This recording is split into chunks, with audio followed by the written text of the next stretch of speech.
Welcome back, everybody. Today's video is a little bit of a controversial topic because, as you may understand from the title and thumbnail that you've already clicked on, this is going to be a video about the death of item guides. Now, let's be clear. I know there's a lot of useful item guides out there for you guys, and when you're new to a hero in the first 5 to 10 games, it is absolutely fantastic to utilize an item guide in order to basically allow you to click buttons on your hero so you don't have to think about as much going on in the rest of the game so that you can get used to its mechanics. But this is something I'm noticing that people in my coaching sessions are doing far past the first 5 or 10 games, even past hundreds of games, and this is resulting in them not critically thinking about their itemization at all.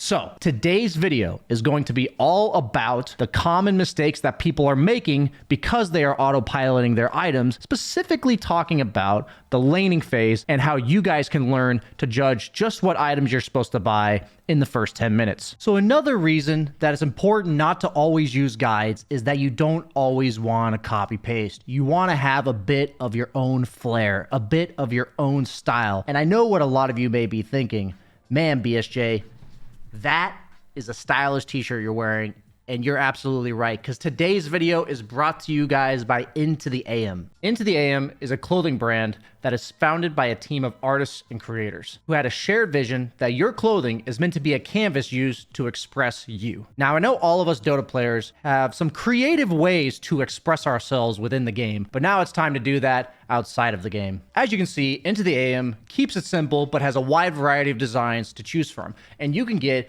a 3 bundle of graphic tees just like this one for $61.95. And if you use my link in the description below, you'll get an additional 10% off today. Oh, and would you look at that? That's the shirt that I'm wearing right now. And if all of this is not enough for you just yet, let me personally assure you from my own experience that with Into the AM clothing, the ladies will be all over you.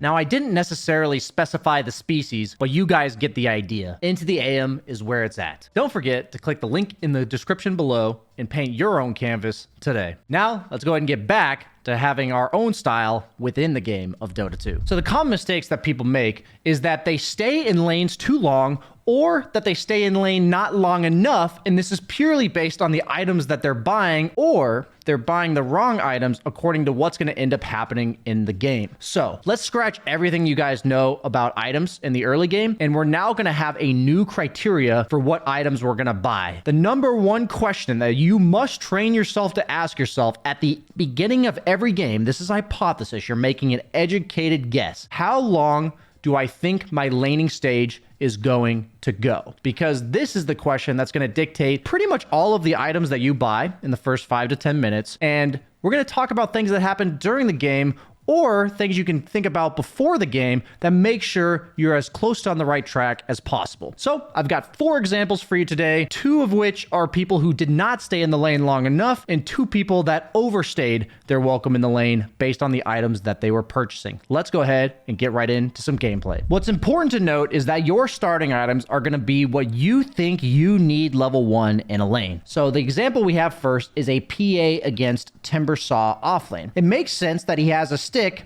and some stats because he wants to get some extra last hit damage, and he's dealing with an offlaner that likes to cast a lot of spells. But something we can do at the beginning of this game, asking ourselves the question of how long is this laning stage going to last, is think about our hero-to-hero matchup. Now, PA is 100% physical damage. All of her spells are physical damage, and Timbersaw has an ability that he usually takes 2 points in at level 3 that makes him take barely any physical damage. So what that means is as the lane goes longer, especially once he gets level 3, then level 5, and then when he gets level 6, he can even boot you out of lane, this lane is going to become rather uninhabitable to us. So in the first level 1 and 2 is a really important time to be thinking about what happens at level 3. Many heroes in Dota get a second point in one of their crucial spells at level 3, which usually more than doubles its impact and makes it so that the matchup will potentially change at level 3. So level 1 and 2, we're then itemizing for what we think is going to happen at level 3. So when you're at level 1 and 2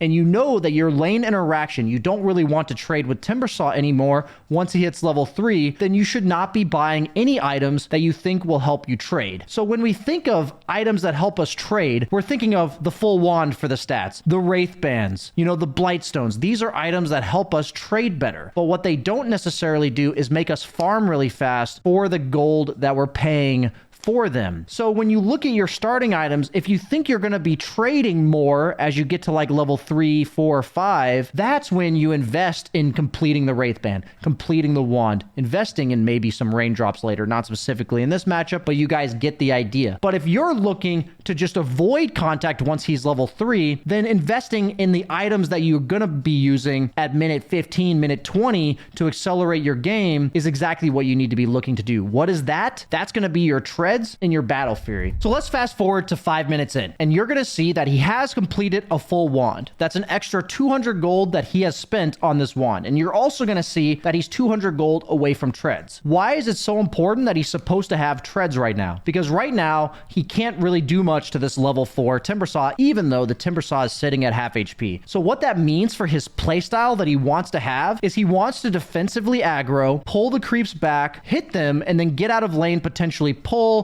potentially go clear a medium camp. In the meantime, even though PA doesn't jungle that fast, the point is very little interaction, kill lane creeps as fast as possible. And the item that allows us to do that the best is treads, because we want move speed to be able to walk up to the creeps to defensively aggro them. We want the attack speed and damage in order to clear the creeps as fast as possible. And we also want the move speed to go pull camps or to go jungle in the meantime. So what you're going to see is that he understands that this is his playstyle. Defensively aggro, dodge the Timbersaw. He's even interacting more than I would want him to, but see how he's defensively aggroing. And this is the type of example where I'm showing you that even in the 4K and below bracket, people will generally adjust to their matchups very well. You'll see that I like the way he's playing this game, but his items don't line up with the timings. So this is a perfect example where if you think about why people skip completing the full Wraith Band, why people skip completing the full wand, it's about these little timings where the time where you want to be utilizing the treads to do your job better, you don't have them because they're delayed by 200 gold. So yes, it's not the end of the world. It's not like he's going to lose the game just because of these little micro decisions, but enough of these little decisions being made incorrectly are going to add up. So this is an example where every item that he's spending, investing in a lane in order to win it or to win trades, it's not going to happen because he's in a losing matchup as the lane progresses. So in the previous example with the PA versus Timbersaw, we talked about the things you can think about before the game and plan for what's going to happen in lane in a predictable manner. But in this case, we're going to talk about things that happen during the lane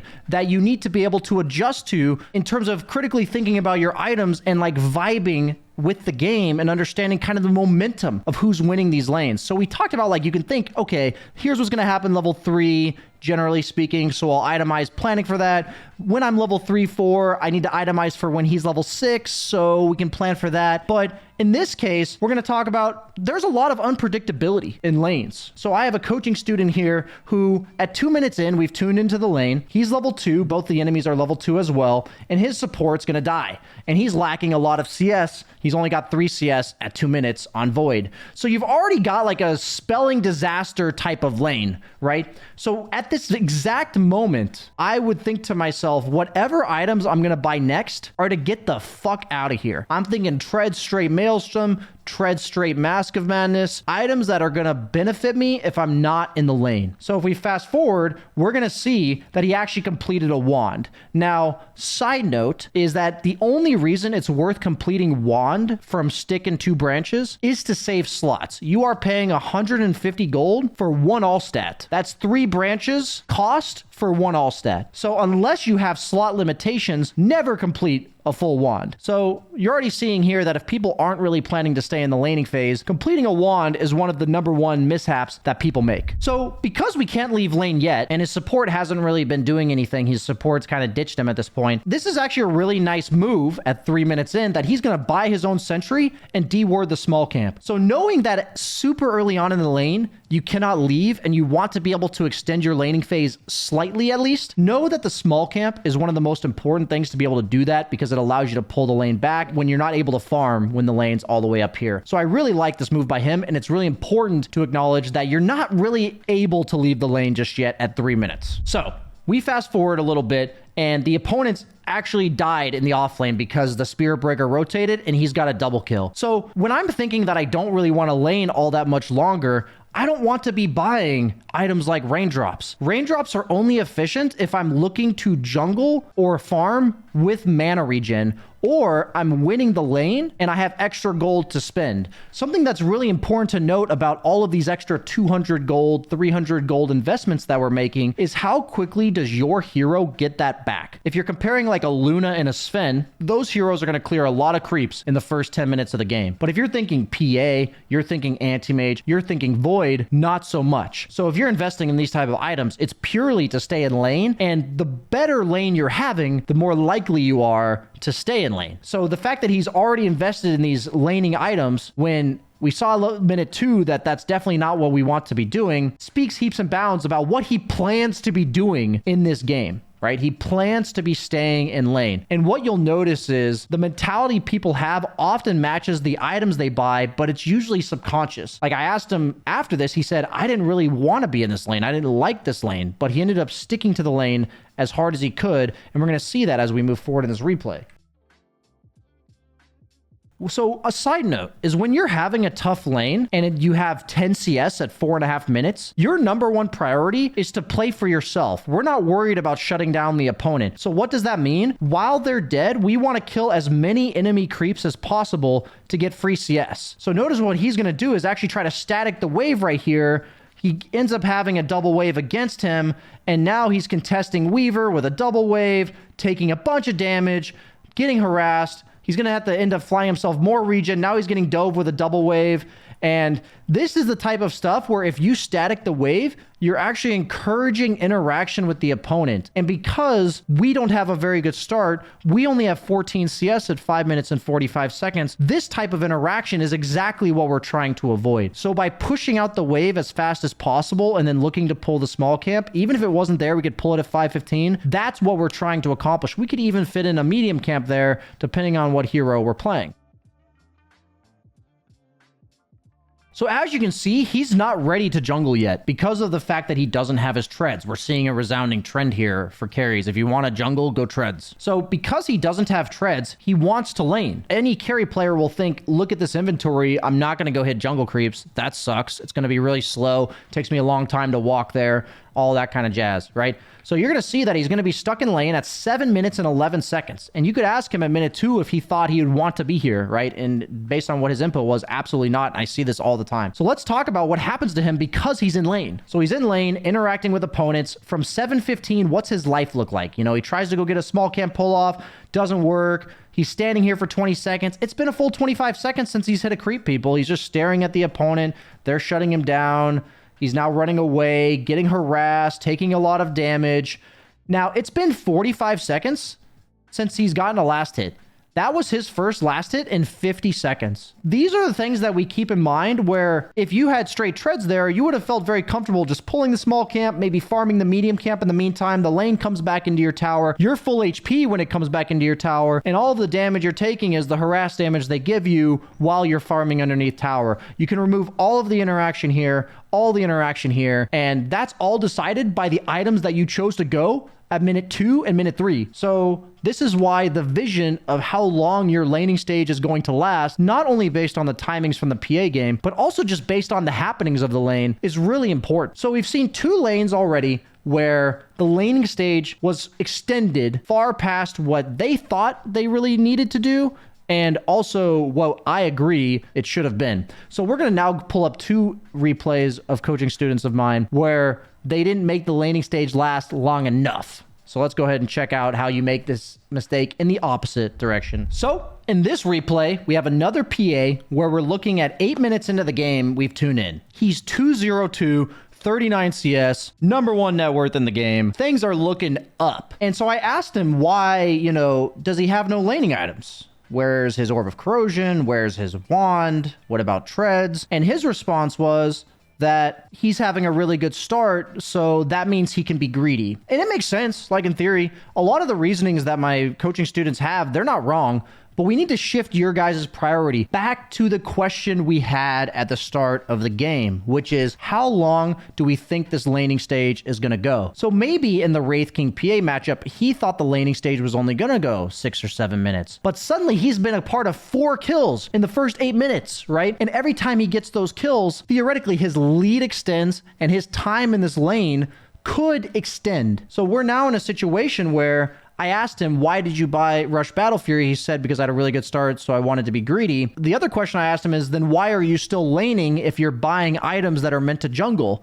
And he said, well, I had a really good start, so I thought I should still lane. Now, individually, those both make sense, but your items don't line up. Everything you think's going to happen in the game at the start, you're going to gauge how long the laning stage is going to be. And then every occurrence that happens in the laning phase, a death of yours, a bad trade, kills on your side, you now need to think how long you want the laning stage to go now.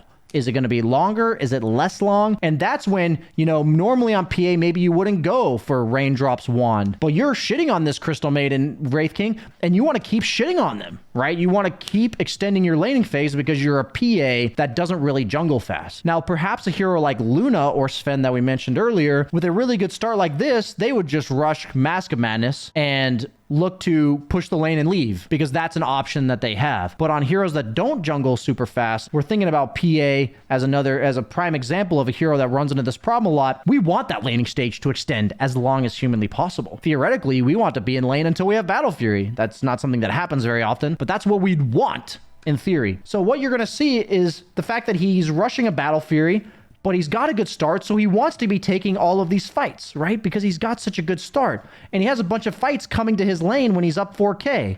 Now, this is the type of adjustment that once it's 9 minutes in, this feels a bit awkward. Do I go back for treads? Do I go back for wand? No, these are things that need to happen in your mind between the 0 to 7 minute mark as you're getting these kills. Every kill's like, oh, I've got 500 gold. Let's invest in a wand. Oh, I've got, 800 gold after that kill. Let's buy the end of our Wraith Band, a wand, and an extra set of tangos and a raindrop, because my laning stage is extending. But notice how he's stuck jungling. Why? Because that's what his items do. Now, it's really important to realize there's 2 sides to this coin. And what I mean by that is you saw in the PA game before that he's trying to defensively aggro, but he doesn't have the right items. So that's one feeling you have. And the other feeling is that you have items and you realize that they end up dictating your play, even if it's not exactly what you want to do. You're having a really good start. You'd love to be laning longer, but look at your items. Guess what? You're stuck jungling now. So if whatever your items say you're going to do is what most people will end up doing, even if that was not their intent. So a part of this video, when we say how long are you going to lane for, that I really wanted to get in here, that's the most important thing, if I could stress one thing from this video, is what type of items mean you're going to lane? What type of items mean you're gonna jungle? This widely varies from hero to hero. But thinking about, I invested in this wand in order to jungle. Huh? I invested in this Battle Fury rush in order to lane. Huh? These are the type of things that we need to prevent you guys from doing. If that was a part of your plan, that's fine, right? We can learn from that. But these are the contradictory statements that when you say it out loud, it confuses you. And I see these type of mistakes all the time. So my goal is I want your items to reflect what you think's going to happen in the game, and you'd be able to explain to me, if we were in some theoretical one-on-one coaching session, why you thought the lane would go like that, why you built the items you did, and then you played the game according to that plan, rather than I wanted to stay in lane, I had a really good start, so I built greedy items, and here I am. You're now going to see the follow-up mistake, which is, oh, there's a fight going on? I want to go to it. I feel like I'm having a really good start. I guess I should go to the fight. I guess I'll go back to, I can't really lane anymore. So let's rewind, right? Look at all of this indecision. At 9:27, he clears this camp. Oh, a fight. Do I go? I get one creep. Do I? Eh?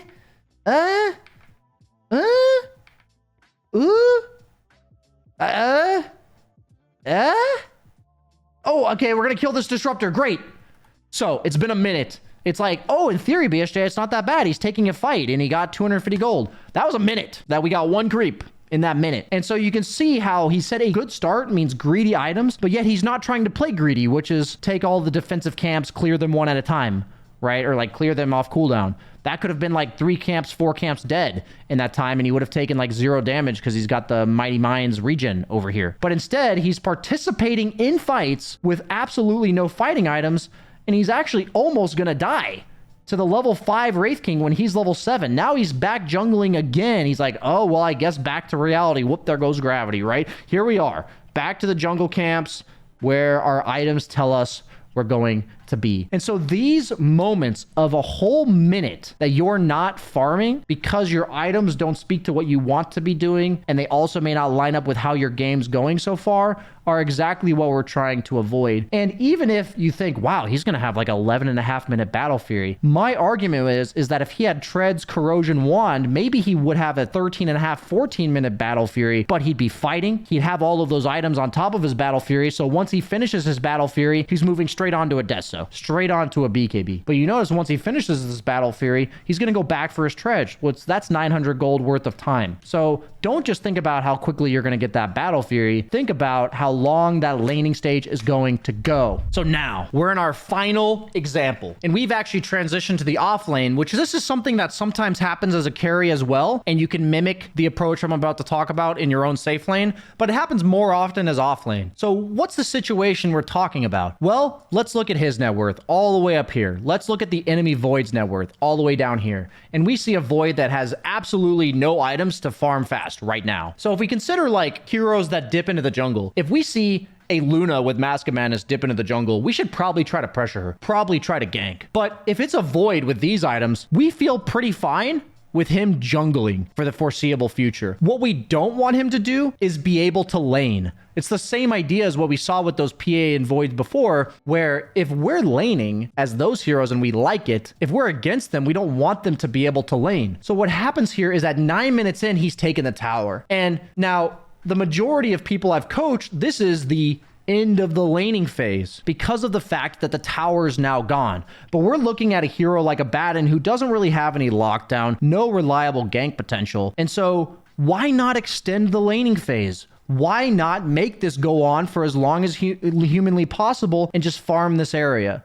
So if you have that thought, your number one instinct should actually be clear this wave, maybe clear the next one, and then do exactly what you would do in the safe lane if you're still trying to lane. What did we talk about? We said push out the lane and go pull. Now, this was complete news to my coaching student that that's an option. But what he's really supposed to do here, we're not talking about items anymore because we covered that in the previous 3 examples, right? We're talking about mechanics you can use to extend your laning phase. So in this exact example, we push this lane, and then we should pull this big camp into this wave such that the wave that's back here is going to push into us, and exactly what we're about to see for the Void is not going to happen. Watch. Here's what we're going to see.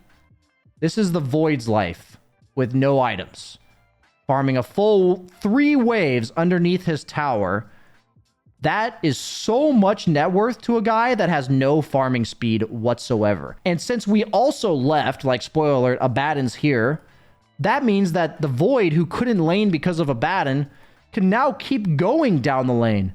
So by not pulling this camp, we've given this Void 4 waves of farm that he should not get because he had a bad start. We were winning. We took his tower. And what did we do? We shortened the duration of the laning phase. What's so important about this is you saw when the carries weren't able to lane and they tried to lane, they were stuck walking around all over the place accomplishing nothing. This is what happens when you win your lane, and it would be in your best interest to just stay in this area, use pull camps, get the equilibrium in a spot that favors you, and you'll see what happens if you don't do that. So let's go back to when he left lane as Abaddon, right? He leaves, he walks around. How many creeps does he hit, right?